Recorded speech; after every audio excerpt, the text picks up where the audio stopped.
বন্ধুসকল, আপোনালোকক বহুতো মানুহে ক'ব শকত হ'বলৈ এইটো খাব লাগিব, সেইটো খাব লাগিব, এইটো কৰা, সেইটো কৰা, মানে ইমান দীঘল প্ৰচেছ যে ল'ৰাবোৰৰ মূৰ গৰম হৈ যায়। আৰু সকলো মানুহে কিছুমান ট্ৰিক্স বিচাৰি থাকে।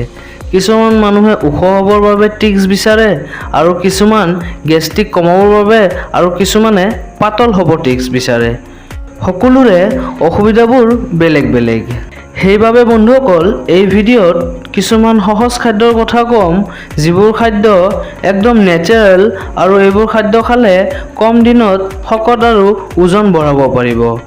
যদি আমাৰ ভিডিঅ'টো প্ৰথমবাৰ চাই আছে তেতিয়াহ'লে চেনেলটো ছাবস্ক্ৰাইব কৰি ল'ব এনেকুৱা ধৰণৰ হেল্থ ৰিলেটিভ ভিডিঅ' পোনপ্ৰথমে চোৱাৰ বাবে।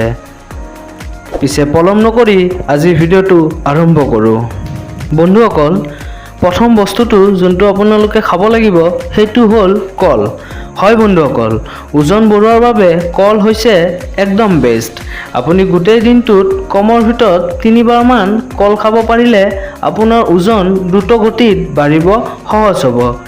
যদি আপুনি 1 গিলাচ গাখীৰ খোৱাৰ 20 মিনিটমান পিছত কল খাব পাৰে তেতিয়াহ'লে আৰু বেছি উপকাৰী হৈ উঠে আপোনাৰ শৰীৰৰ বাবে।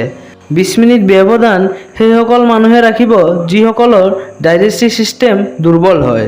বন্ধুসকল, যদি পাৰে সদায় ব্ৰেকফাষ্টৰ লগত বানানা মিল্ক শ্বেক খাব। 1 মাহৰ ভিতৰতে ইয়াৰ ৰিজাল্ট পাব। যদি আপোনালোকে কল খাই ভাল নাপায় তেতিয়াহ'লে খেজুৰি খাব পাৰে। খেজুৰি গাখীৰত দি উতলাই গাখীৰৰ লগত চুবাই খাব পাৰে। দ্বিতীয়টো হ'ল গৰম গাখীৰ আৰু মধু। মধু খোৱা আৰম্ভ কৰিলে ওজন দ্ৰুত গতিত বাঢ়িবলৈ আৰম্ভ কৰে। আপুনি ৰাতিপুৱা আৰু সন্ধিয়া গাখীৰৰ লগত মধু মিহলাই খাব পাৰে।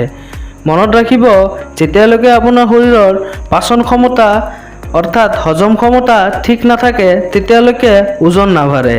সেইবাবে ওজন বঢ়োৱাৰ বাবে এইটো খোৱা ইম্পৰ্টেণ্ট। 3 নম্বৰটো হ'ল কণী।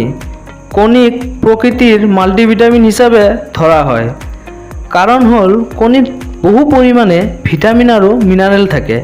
কণী সকলো বস্তুৰ লগতে খাব পাৰিব আৰু ইয়াৰ দামো কম। ওজন বঢ়োৱাৰ বাবে ৰাতিপুৱা ব্ৰেকফাষ্টৰ লগত 3টা কণী খাব পাৰে। আৰু কণী যে মাথো ৰাতিপুৱা খাব সেইটোৱে নহয়, দুপৰীয়া আৰু ৰাতিও খাব পাৰে।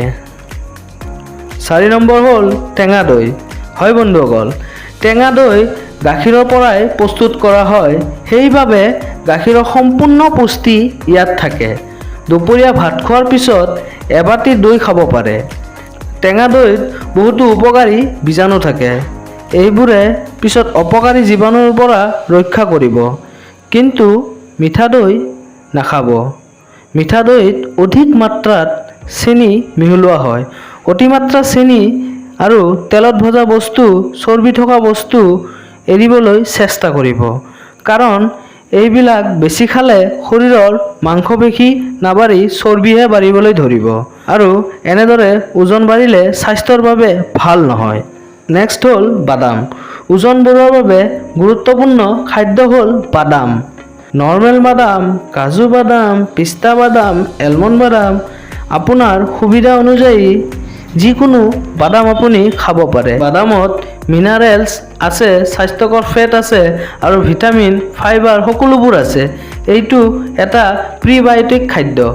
আপোনালোকে বজাৰৰ প্লেন বাদামহে খাব, নিমখ চেনি মিক্স থকা নাখাব। লাষ্টটো হ'ল কিচমিচ। কিচমিচ আঙুৰক শুকাই বনোৱা হয়, সেইবাবে অলপ কিচমিচত বহুত ভিটামিন আৰু মিনাৰেলছ থাকে। কিচমিচ গোটেই ৰাতি পানীত তিয়াই থৈ ৰাতিপুৱা ব্ৰেকফাষ্টত বাদামৰ লগত খাব পাৰে। এমুঠি কিচমিচ আপোনাৰ ওজন বঢ়োৱাত আগভাগ ল'ব। এয়ে আছিল কিছুমান খাদ্য, যিবোৰ খাদ্য খালে 1 মাহত আপোনাৰ ওজন নিশ্চয় বাঢ়িবই। আজিৰ ভিডিঅ'টো ইমানে। যদি ভাল লাগিছে তেতিয়াহ'লে লাইকছ আৰু কমেণ্ট কৰিব নাপাহৰিব। Thank U.